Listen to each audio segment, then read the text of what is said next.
Okay, so this demonstration is how to print. And I'm gonna show you a couple different things to print on. So this is kind of gonna be the longest one. Step one when you're printing is to line your vellum up to the middle of the board. So you want your design directly in the center of the board. That's step one. It'll be easier to align everything later. This person did not put registration marks on here and their thing's not centered. So I'm improvising with my folded line down the middle of their design. If you forget registration marks, typically your design's already in the center of your paper, so you could just fold it in half, but just try to put your registration marks on there.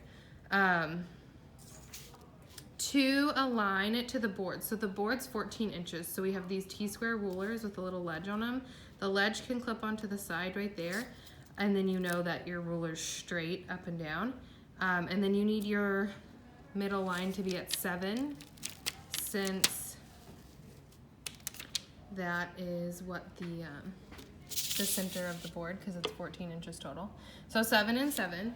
Once you get it to be at 7 inches, sorry, I'm just throwing that away. Once you get it to be at 7 inches, flatten it down. Typically the board's sticky, so it'll hold it, but if it's clean or something, just put a little piece of tape so it doesn't move. Because the next step is gonna be to align your screen to what you just put on the board, to your vellum. A couple things that you can do when aligning your screen. So first of all, you want your screen to be loose. If your screen's not loose, you're not gonna be able to move it. So make sure that you haven't clamped anything down yet and it's loose. Down here under the board, under the platen, there's these 2 little screws and you can unscrew them, make them loose, and then you can pull your board out just a little bit. So it's better to have it a little further out because you can always pull your screen back, but that bar back here prevents it from going any further down. So it's better to always have it a little bit, like your board, a little further on your design so you can just pull your screen out. So I'm gonna go ahead and tighten those guys back up.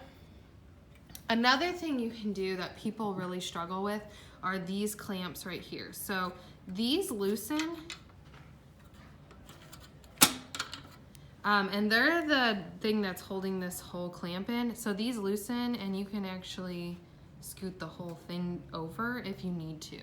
You can scoot this one over as well if you need to. And then just make sure you tighten them back up whenever you get it where you need it to. Like, so if this needs to scoot over more and it can't go over anymore, that's when you're gonna need to scoot the entire thing over so your screen can scoot out. Okay, I'm gonna set this camera up and I'm gonna go ahead and align the screen how it needs to be. Maybe. Okay.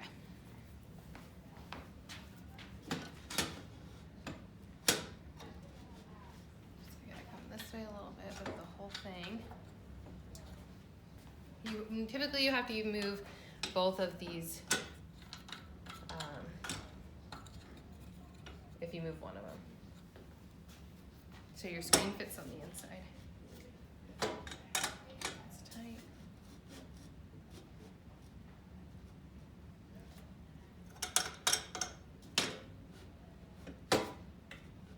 This part can take a little bit and it is a struggle. Sometimes it gets irritating. But this is also an extremely important part because you want everything to be aligned. Okay, that's good. So once you get it where you want it, you can go ahead and tighten it down. And you don't need to tighten these ones so tight. Some people tighten them so tight and that's why they break the black part off. And it's hard to get them off. So they don't need to be that tight. And I only have these 2 clamped because my screen's not far enough for these to even reach it. So that's fine too.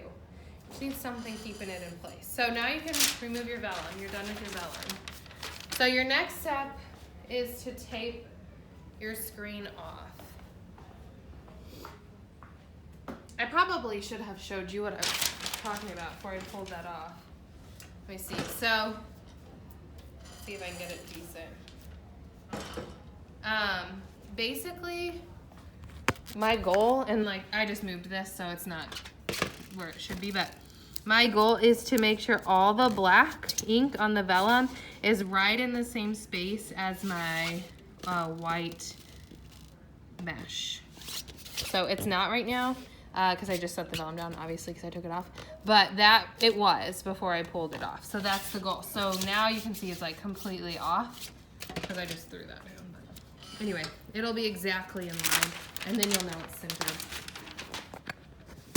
Okay, back to what we were doing. Okay, so taping it off. So you're gonna use this tape. You're gonna use this blue tape. Sorry, I'm doing this by myself. Hopefully that'll work. Okay, blue tape. Scissors are typically down here somewhere. The easiest way to do it is measure. So keep your tape tight, measure it, stick it on the edge, cut it where you need it, like hold it with your finger. People struggle with this so bad. Keep it tight, and you're gonna place it down. Now, there's a blue part and there's a white part. The blue part's not sticky. So you don't wanna put the blue part on the emulsion, you wanna put the blue part on the metal. So the blue part's always facing out because it's not sticky. So if you put a non-sticky part, like if you put the non-sticky part into where the emulsion is and you run your squeegee through it, you're just gonna shove ink up under that tape. The point of this tape is to block out all the mesh on this edge of the screen. If you don't do that, whenever you print, the ink is gonna go right through the mesh, just like the ink goes right through the mesh that you've burned out. So I'm gonna do one that's not correct over here and show you the problem, because people do this, people also do this all the time. So one of the biggest problems is that people put the tape upside down and they have the blue touching the emulsion. The blue faces outwards always, the blue touches the metal. Just the only easiest way to remember this, because the blue's not sticky and you can just feel it. So it's not gonna stick to anything. Okay, so let me show you my issue that I got going on here that a lot of people do also. So yeah, they've taped it off. Great job, but there's a problem. They missed all of this mesh right here. So that's a problem because ink's gonna go right through there. Just like ink's gonna go through your mesh for your design, ink's gonna go right through there. So just put another piece of tape. But you cannot have any mesh showing. Because if you're trying to do a shirt for somebody or for yourself, you're gonna get a line on the total side of your shirt right here where that is. So just put another piece of tape right on top and block that out.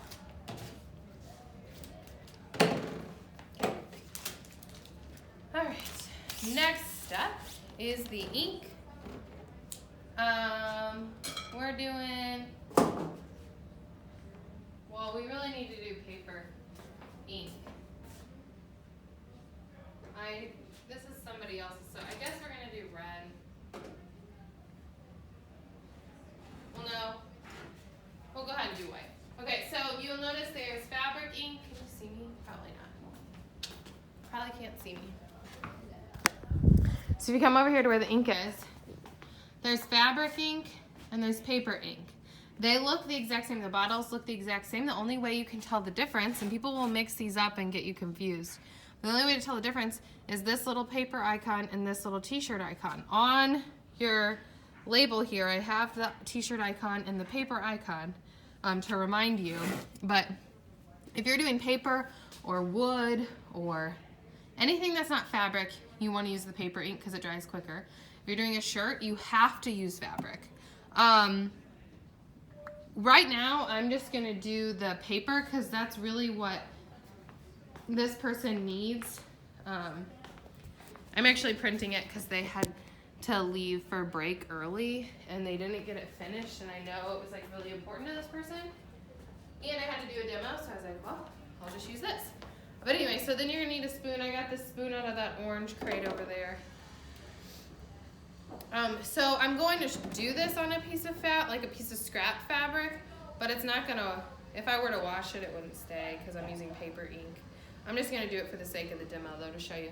So grab your spoon and you're gonna line your ink all along the bottom of the screen. And I'll show you a trick. So you want your ink to be all along the bottom of the screen there because you're gonna flood first. So it needs to be on the bottom. I'll show you flooding in a minute. You don't, I made a little drip, but typically you don't want to get it in your mesh because it's just leaking through that spot right now, so I might get a bubble there. But that's how you want it, and I'm gonna grab a squeegee from over here, and you just want your squeegee to be as long as the design is, but I'm gonna use a big one to show you. This is dirty. Guys, clean your stuff. It can mess up somebody's designs so bad. That's really irritating when people don't clean it. Okay. I'm gonna show you. So many people will grab this like giant squeegee, and if you'll notice, I didn't spread the ink out as wide as the squeegee is. So the squeegee is gonna run right here, but my ink's only to there. And this squeegee, it's rubber. This is a rubber end, and this is like super slick plastic. It will not go forward if there is not ink there, because it just sticks to that plastic and I can't push it. So if you're gonna use this giant squeegee, you need to take your spoon and spread the ink. Yes, I have the ink spread as wide as my design is, but if you're using this giant squeegee, you really need to spread your ink as wide as the squeegee is. Okay, so I think we're ready to print a test print. So your test print paper is up here. This is called newsprint. It's basically like newspaper. And that is the first thing that you should always do. So I'm gonna go ahead and do my test print. Lay your paper down. The first thing you're gonna do is flood, and it helps. You gotta think about the squeegee angle, and you always want that little edge to be what's scraping and pushing.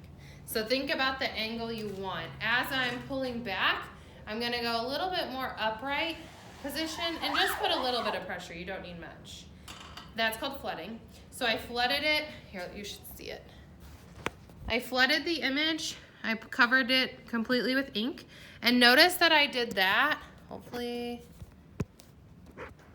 you can see me on that. Notice that I flooded while my screen was up. If you flood while your screen's down towards the paper, you're printing before you're ready and it could move. So now I'm ready to print. So now I push it down. Make sure I have all my ink there. And then I'm gonna do kind of like an 11 o'clock, 10 o'clock, 11 o'clock angle. So think of a clock. 10 o'clock, 11 o'clock angle with my squeegee.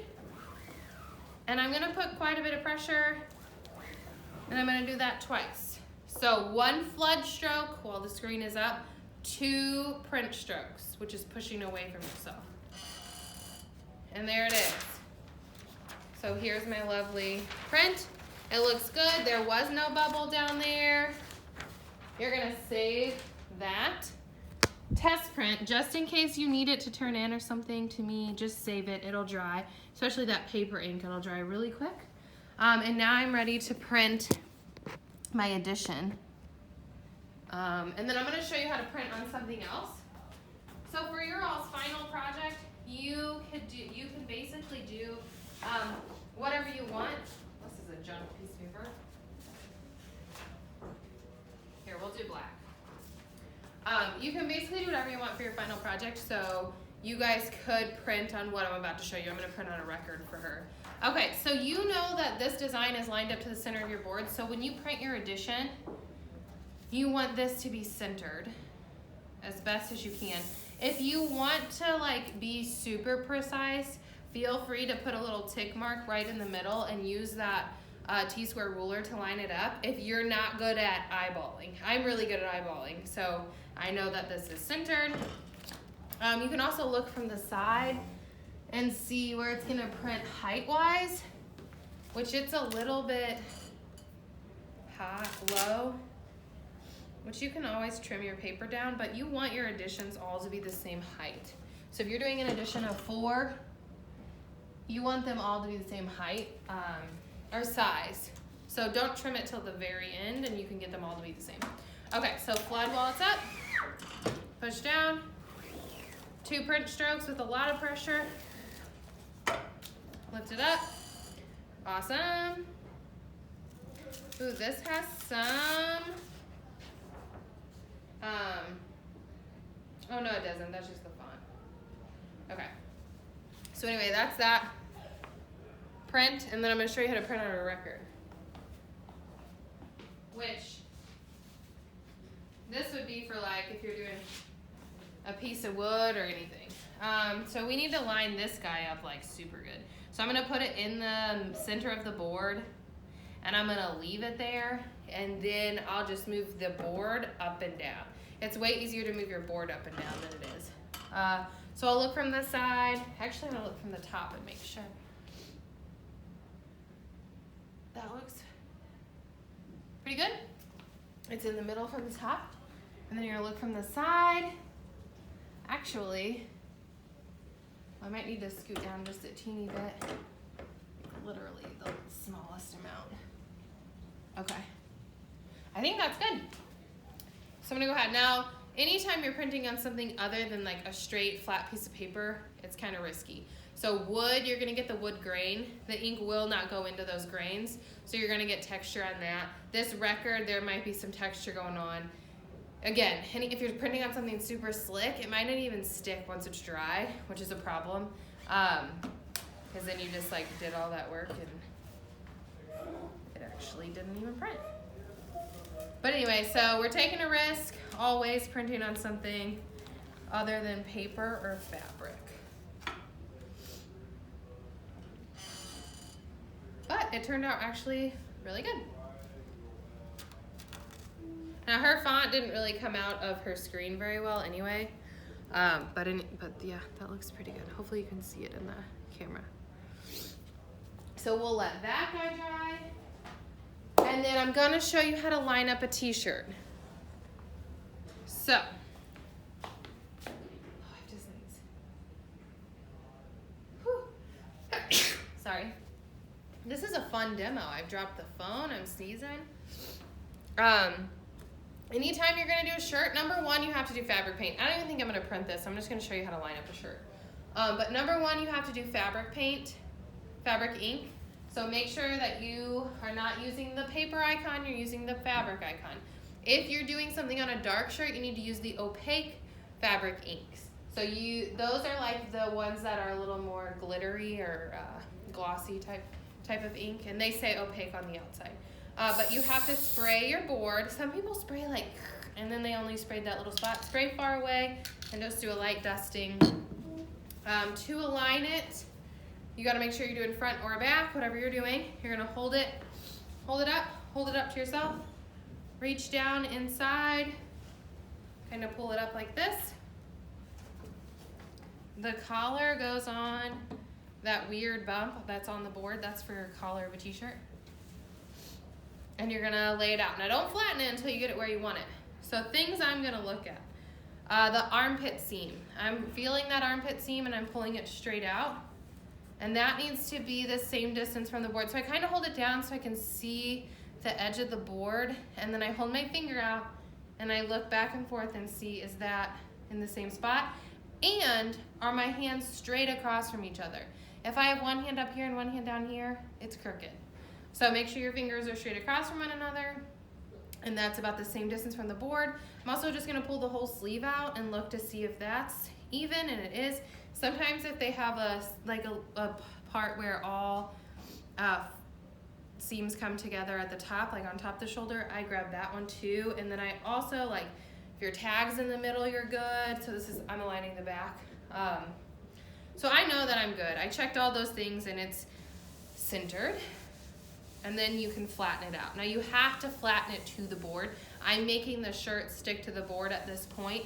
If the shirt's not sticking to the board, when you go to print and then you lift up, the shirt's gonna stick to the ink and it's gonna move, and then you can't print anymore at that point. If your shirt has moved, you print again, it's a double print and it's totally ruined. But sometimes you do need to do 2 prints. Sometimes you need to print one, lift it up, and it's not dark enough. So you need your shirt to stay in that same spot and print again. The shirt doesn't move, you do another print, it's gonna be darker that time, it'll be much better. But I'm actually not gonna print this. This is a junk shirt anyway, it's a mess up. So I'm just gonna pull it off. But be careful when you pull off too, because your ink is still gonna be wet for a little while.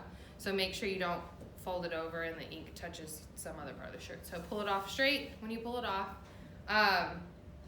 And then the only thing that you have to do whenever you're done printing is you need to wait for your ink to dry completely. If you're doing a bunch and you don't have time, you can turn the dryer on. So if you turn the dryer on, and this will dry it quickly, you want to turn this knob to 4, and then you want to turn both of these to 6, the heat 1 and heat 2 to 6, and then you can run it through the dryer, and that heat dries the ink, but it doesn't cure it. So once it comes out of the dryer, you can make sure it's dry. Sometimes it has to go through twice, but once it comes out of the dryer and it's completely dry, you bring it over here, and the irons are set up. There's a plug right up here. And you need to iron for at least a whole minute. Now, if you have a white shirt and you iron and you just like sit it still for a whole minute, it's gonna turn your shirt a little yellow or brown because it's scorching the shirt. So make sure you move the iron back and forth, but it's a whole minute. If you have a dark shirt, just go ahead and iron away, because the better you iron, the better your ink is gonna stay in your shirt. If you don't iron and you go home and wash your shirt, it's all coming out. Okay, that's it. I think that's it for this demonstration. Oh, cleanup, actually. I need to show you how to clean up. So a little bit longer. Do not turn the video off at this point, because this is my #1 pet peeve, and I don't like to spend my whole plan time cleaning up after you guys. So, step 1 to clean up is to scoop your ink. Use the spoon. Just scrape, and then scrape like up on the side. Some people struggle to scoop the ink because it's so liquidy. But just scrape across and use the edge to scoop, the edge of the screen to scoop up. But you need to scrape all of your ink back in, because we are not wasting it. As much as you can get. Again, don't turn this video off, because this is important. You're also scraping off the ink from the squeegee. Now, here's the best thing to do at this point. Let me tell you. The worst thing you could possibly do once you have your squeegee, whoa, I'm just splattering this over, I'm not even paying attention. Once you have your squeegee cleaned off, scraped off, the worst thing to do is go put it in that sink, because you're gonna forget about it. I don't care who you are, even myself, you're going to forget it's in that sink. And it's gonna stay there, and then that's when I spend my plan time cleaning it. So just don't even let it out of your hand, just come on over.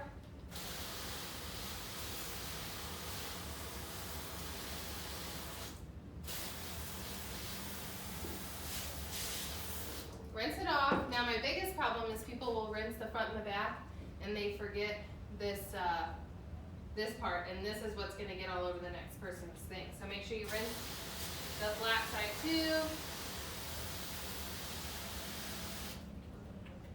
And then grab one of these white cloths or a paper towel or whatever, dry it off, put it away.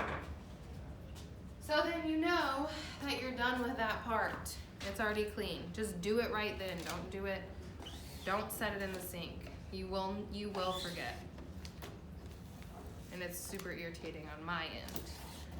Okay, so I've got all my ink scraped up. So guess what I'm gonna do now? Well, tap your spoon to get more off if you can. I'm gonna go clean my spoon right now. And then I'm gonna put it back where it goes.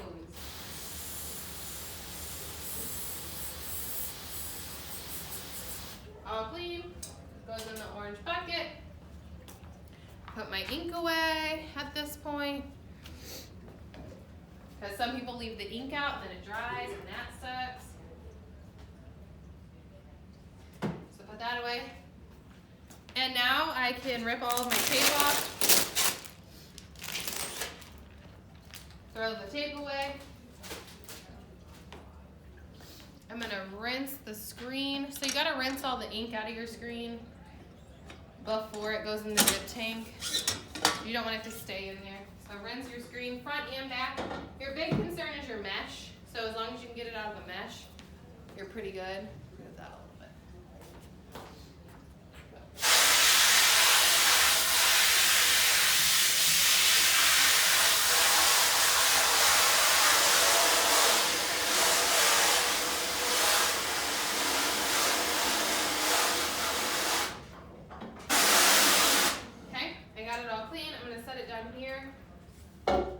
Into the dip tank. Typically the dip tank's full. So if it's full, just set it right in front of the dip tank there. And then also another thing people leave out is their vellum. So make sure that you go ahead and put your vellum back where it's supposed to go, which this person is just going on my desk because I need to give it to them. And then let your stuff dry. You can actually put all your stuff on the dry rack over in the corner, which would be really helpful for space saving, because this is really where we need to iron shirts at. And I think that's it. And then you guys will fill out your rubric and turn all of your stuff in to the project packet turn-in folder once it's all dry, and you're good. And that is the whole thing. But cleanup is so important, and the quicker you clean up, the easier it is to clean up, because the ink hasn't dried yet. And once the ink's dry, it's a little bit more difficult. So anyway, that's it. All right.